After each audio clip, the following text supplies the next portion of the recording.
The overall goal of this protocol is to involve people who face disproportionate burden of disease in identifying and prioritizing unanswered questions about their conditions so that their views can be included in research priorities setting by funders and researchers.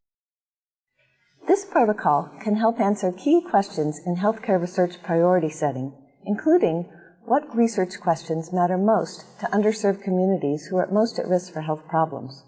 The main advantages of this protocol are that it generates in-depth knowledge of community members' research priorities and provide a strong foundation for ongoing patient and public participation in research. In this video, we show how the protocol was used to identify the research priorities of women at high social demographic risk for preterm birth. The protocol was refined and implemented in partnership with community-based organizations serving potential participants. The UCSF Preterm Birth Initiative used the findings from this protocol to inform our call for research proposals, the review of those proposals, and our decision of which to fund.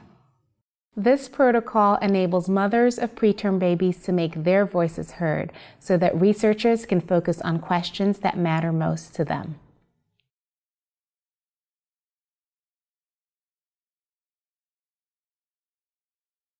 When the participants arrive, provide them name tags, take care the required documentation, nourish them, kindly provide required childcare, and so forth. During this time, introduce the staff. Then, begin the session by leading the group in an exercise intended to bring their attention to the present moment, such as a simple 5-minute guided meditation. After the guided meditation,